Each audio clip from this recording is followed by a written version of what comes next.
Hello everybody, this is Mr. Rob and welcome back to episode number 15 of the Cleveland Indians franchise here on MLB The Show 21 for the PlayStation 5. It's been a while with this series, as in the meantime we have wrapped up the Astros series, so I apologize for the delay, but the hectic schedule should be over, so we should be able to ramp up with Indians franchise.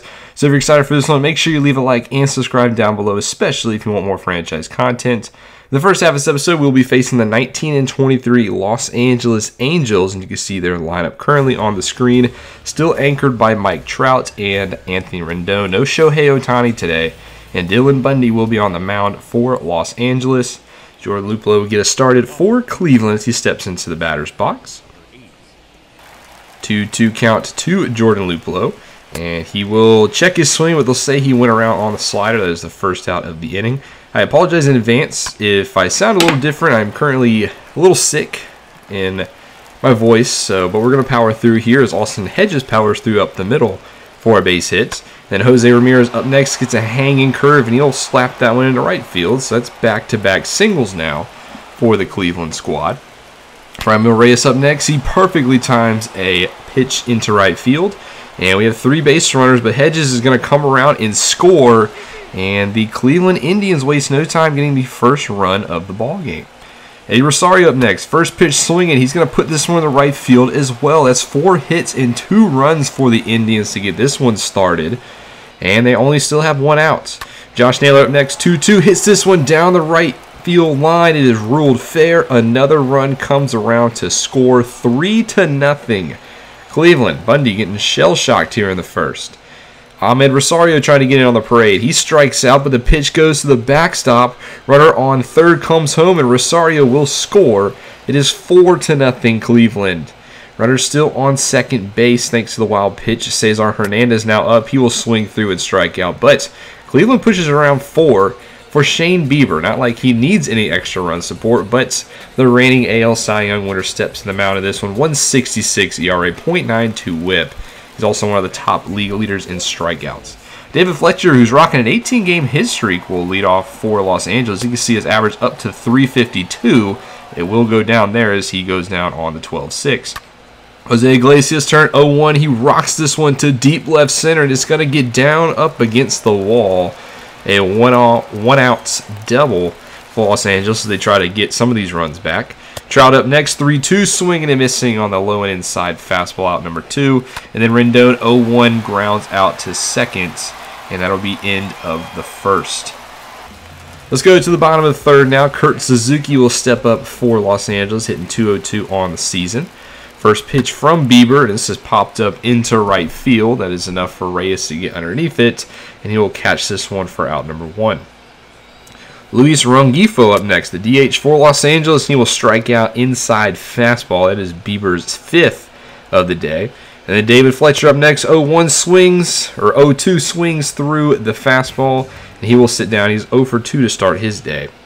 How about top 5? We'll go back to Cleveland now. Ever since the first, not really anything's happened on the offensive side for both teams, and Hedges will continue that trend here. He strikes out on the slider. That's Bundy's 8th strikeout of the day. And Jose Ramirez up next. He's striking out on a fastball, 89 on the outside. So that is 9 strikeouts now for Bundy. And then Reyes 2-2 does hit this one into right field. That will be extra bases as it rattles around the corner before he gets to it for a little 2-out double for our best hitter so far this season. And believe it or not, Matt is going to come to the mound. That'll do it for Dylan Bundy. Taylor Cole will step up. He will be in relief. 2.84 ERA so far on the season. And then within 2 batters later, Naylor will strike out. So Cole does get it done in the 5th. Bottom 6, though, Kurt Suzuki back up to the batter's box. Still really no offense for Los Angeles as Bieber's still on the mound. And he will continue to do what he does best, and that's strike out batters. Suzuki strikes out Bieber's 10th again of the day.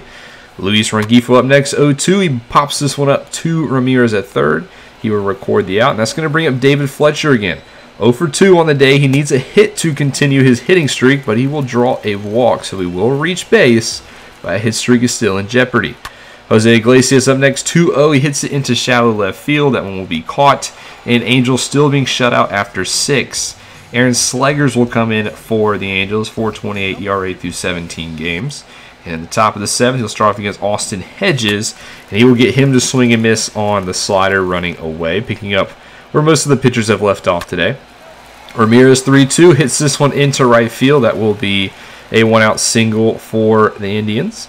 Bringing up Franmil Reyes now, 1-1 to Reyes. Gets a good sinker to do some damage on. Does it to deep right center, but is caught at the track. Ramirez thought that one was definitely going to get down. He will get doubled up with ease. And that'll end the top of the 7th. Bottom 7 now, Angels, they have some sort of answer. It's Mike Trout, a 1 grounder, and that was the first out of the inning. Anthony Rendon up next. Full count to him, and he will draw the walk on Bieber's 88th pitch of the day.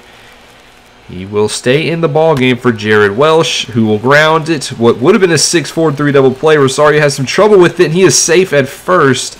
That'll go down as an E6, and that'll keep the inning alive. So, Angels, second chance on life here in this inning.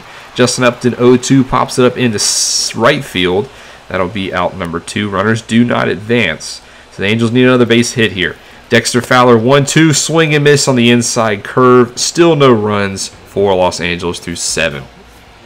In the game, Emmanuel Clase will step up to the mound, 3.33 ERA through his 21 appearances so far. And he will take over in the bottom of the 8th, where Kurt Suzuki will step to the plate again, strike out on the slider. Rengifo 2-2 also strikes out, this time on the cutter, and that's going to bring up Fletcher. This could be his last chance for a base hit to keep that 18-game hit streak going. Fouls off a pitch, now 1-2. Clase, cutter outside. He swings and misses on the 100-mile-an-hour cutter, and he would not get a base hit, and his 18-game hit streak will end as the Cleveland Indians win this one 4-0 in Los Angeles. Dominant pitching by Bieber and Clase get the job done. Only 2 hits for the Angels, 4 runs on 10 hits, 1 error for Cleveland. Bieber is the winning pitcher. Bundy is the losing pitcher. Bieber also gets player of the game thanks to his 11 Ks in 7 innings of work. Overall, pretty solid game. Got enough in the first to push us around. Around the league, we see Hunter Harvey has been claimed off waivers from by the Detroit Tigers from Baltimore. He's a potential 26-year-old reliever, so interesting claim by Detroit, trying to beef up their squad. Game 2, we do drop to the Angels 4-2 as they had 4 runs on 9 hits. We had 2 on 6. Their offense continues to be a little shaky.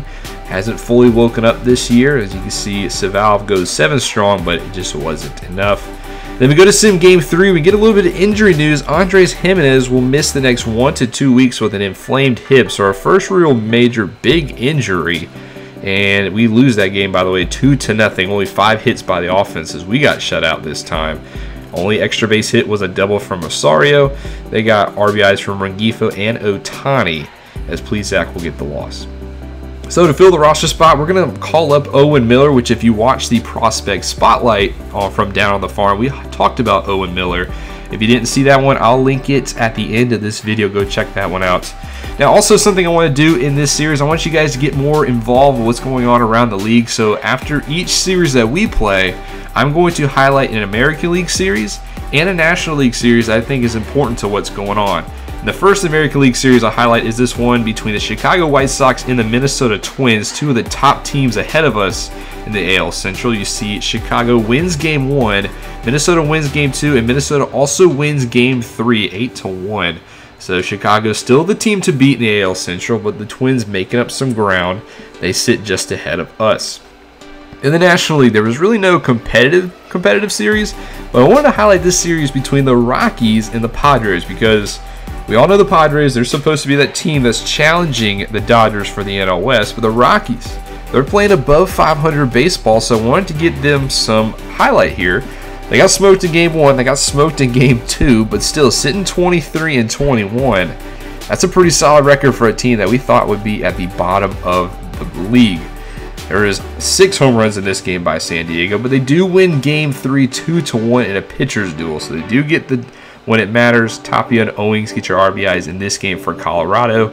The only run came from a NOLA home run for San Diego as Senzatella gets the win for Colorado. And the former Indian Mike Clevenger got the loss.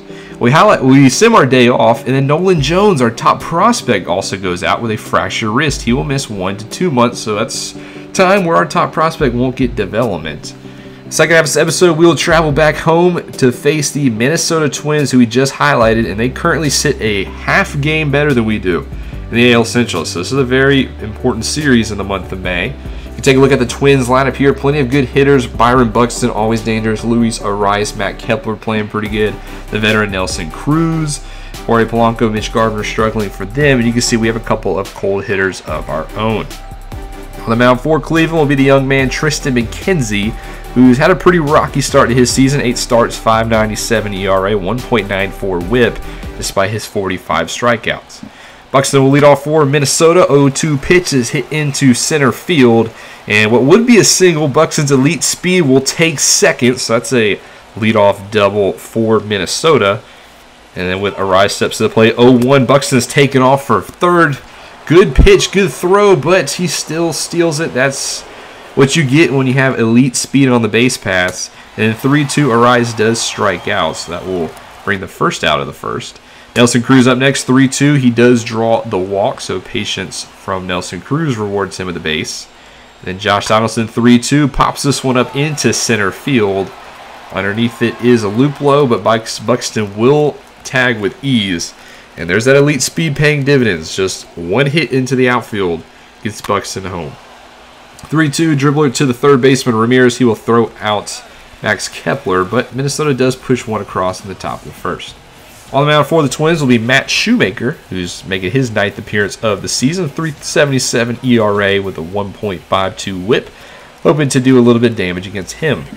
Jordan Lupo will lead off once more for Cleveland. 1-0 pitch from Shoemaker. He gets an inside sinker, jammed a little bit, but he does bloop it into right field for a leadoff single. So that'll get a runner on base for Cleveland. Austin Hedges up next. He is still your DH today. He will ground into a 4-6-3 double play. So now no base runners for Cleveland. I'll bring up Jose Ramirez, who's worked the count full, and he will strike out on the high cheese as he sits down. So nothing for Cleveland on the bottom of the first. Top 2 staying with Minnesota here. Simmons leads us off. The former Angel grounds into the 4-3 putouts for out number 1. Miguel Sano up next, 3-2, and he's going to beat the shift. Hits it right where Hernandez would have been if it was a normal play, but he gets a 1-out base hit. Jorge Polanco up next, 2-2, rips one into the gap. That is going to be trouble. Sano's already on his horse.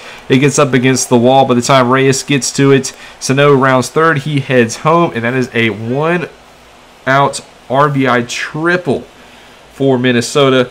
They extend the lead to 2-0. Mitch Gardner up next, 1-2. He does pop it up to the catcher, so that'll be an easy second out of the inning. Minnesota trying to push home another run. It is Byron Buxton, 0-1. Lines it into the outfield, but it is right at loop low. So Minnesota gets one in the bottom, or the top of the second. Bottom 3 now, Roberto Perez steps up to the plate for Cleveland. Full count from Shoemaker. He gets tied up on the inside sinker for the first out. And here comes Owen Miller, making his MLB debut, his first MLB at bat. 3-2 from Shoemaker will result in a walk. So Miller start off his career with a 1,000 OBP. Surely won't stay that long, but Cesar Hernandez will strike out. That was a beautiful pitch on the corner by Shoemaker for out number 2. And Luplo up next, 0-1, grounds it to the third baseman, who goes to second to put out Miller and in the third. Top 4 now with Minnesota, still Simmons leading off once more. It's a 2-2 out. But as you can see, McKenzie's pitch count is already pretty high. He's 3 1/3, and he's already given up his 84th pitch, and it's a rocket off the bat of Sano up against the left field wall. A 1-out single, but McKenzie's pitch count already getting pretty high. Jorge Polanco up next, 1-out, or 1-0 does put it into left field, so that's back-to-back singles for Minnesota. And at 86 pitches, now 90. Mitch Garver singles into center, another base hit. Runner will come around, Sano's going to the plate, and he will make it in time. 3-0 Minnesota. And on 91 pitches, that'll do it for McKenzie. Clase will step up to the mound trying to salvage this inning. And now with 2 outs, Luis Arias gets it to ground to the shortstop, so he does get out of the inning. But another run pushed home for Minnesota. Cleveland offense being kind of slow this game and trying to get some sort of, answer here. And Hedges will fly out to left to start off the bottom of the 4th. Ramirez 2-2 curveball inside. He pops it up right behind the plate. Easy out for Garver, 2 away. Now Franmil Reyes' turn. First pitch to Reyes. High slider. He gets and turns on it and puts it into right field. And he gets by the glove of Cruz. The old man couldn't get to it. And now Reyes will have a 2-out double. And Cleveland has a chance to maybe push home a run here. They need a base hit. Eddie Rosario 2-2. Slaps it, but it's right at the second baseman. Puts it away. Cleveland still scoreless through 4. We're going to push forward to the 8th here because there's still been no offense in this game for Cleveland, and Minnesota hasn't scored another run. Matt Shoemaker still in the game, pitching phenomenally as he gets to 94 pitches and gets the first out on Naylor. Now on pitch 100, Perez on a full count will dribble it to Simmons, fields it, throws him out. Second out of the 8th. Can Owen Miller get his first base hit? 1-1, he grounds it to the second baseman. He is 0 for 2 on the day, and Shoemaker goes 8 strong innings. We're going to go to the top of the 9th now, though. Nick Whitgren will step in for Cleveland. You can see his numbers currently on your screen. He will start off against Jorge Polanco, who is 2 for 3 on the day, and he will draw a leadoff walk, so his 3rd time reaching base. Mitch Garver up next, though, will pop up to the infielder Ramirez. That'll be an out for Cleveland.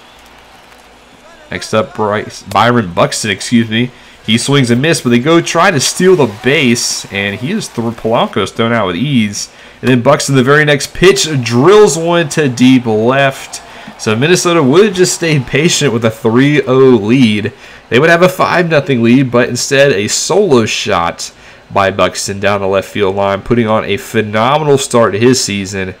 He homers, extending Minnesota's lead. It is now 4-0 for the Twins. Luis Ariz is the next batter, 2-1, pops it up into right field. Reyes will be underneath that one, and he will record the out. And now Cleveland needs 4 in the bottom of the 9th to tie the ballgame. Cody Stashak will step up for Minnesota. He will make his 22nd appearance of the season. 2.36 ERA. Stepping up first for Cleveland, Cesar Hernandez. He's 0 for 2 on the day, strikeout and a ground out. First pitch to Hernandez. He gets a high fastball, turns on it, drills it to deep right center. Buxton at the track, and he puts it away for out number 1. Top of the order now, Jordan Luplow, 3-1, grounds it to Simmons at short. He fields it cleanly, and he throws it to first. And now down to the last outs. Hedges will not come out of the dugout. Instead, it will be Ben Gamble. Pinch hitting, trying to keep the game alive. 2-1 from Stashak. Turns on a slider, puts it into right field. That's going to get up against the wall, and that's going to be a double. A 2-out double from Gamble keeps the game alive. Next up will be Ramirez as we get to the heart of this order. 0-2 to Ramirez. Gets jammed on the slider, pops it up to the second baseman. We'll put it away, and that'll be your ball game. Minnesota wins this one 4-0. As Cleveland had only 3 hits, and they drop game 1 of this 3-game series to Minnesota, who is just ahead of them in the Central. Bad offensive day from Cleveland. That's kind of been the trend recently, unfortunately. As you can see, 3 hits from them, 4 on 11 for Minnesota. Shoemaker is your winning pitcher. McKenzie is your losing pitcher. Buxton is player of the game thanks to his 2 for 5 day, including the solo shot in the night. Shoemaker pitched 8 phenomenal innings. Now we go to sim the next game, and we get another injury update, this time down at AA. Our arguably second best prospect, Tyler Freeman, gets hurt. He pulls his calf. He'll be out for only a week to 2 weeks, but still. Game 2, we do lose 2-1 to Minnesota as both teams waited to the 11th inning to score some runs. And once again, only 5 hits for your Cleveland Indians. Then in Game 3, we do lose 6-4 despite all 4 runs coming in the 9th. It was not enough as we get swept at home by Minnesota and drop to 23-23. Reyes and Hernandez both homering for Cleveland.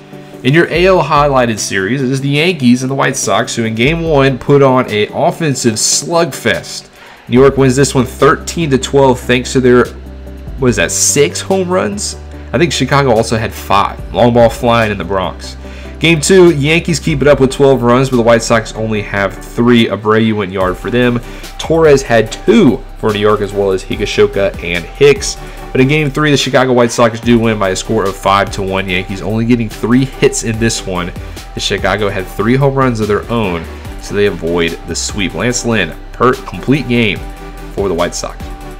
Internationally highlighted series is the Chicago Cubs and the St. Louis Cardinals. Cubs playing about 500 ball, but the Cardinals 14-32. A team that many pegged, especially after the Arenado trade, to be the team to beat in the NL Central, are playing abysmal. I don't know what's going wrong for this team. It seems like they're having some offensive issues, and the pitching hasn't been ideal, as they got blown out in Game 1, and then Game 2 they lose 8-1. They do win Game 3, but only by a score of 1-0, and it took 10 innings to get that one run. So it's not like the offense played great in this one as well. We'll see if St. Louis can turn their season around, but 14-32, that's not the start you expected. Next episode, we will travel to Detroit for a 4-game series against the Tigers before coming home to end the month of May with a 3-game home stretch against the also 500 Toronto Blue Jays. That'll be next episode. Hopefully the offensive wake up, but I hope you guys enjoyed this one. We're back with the Indians franchise as we look to pick this up going into next week. Thank you guys so much for watching. Make sure you leave a like and subscribe down below. We're trying to push to 500 subscribers. This is Mr. Rob, and I'll see you in the next one.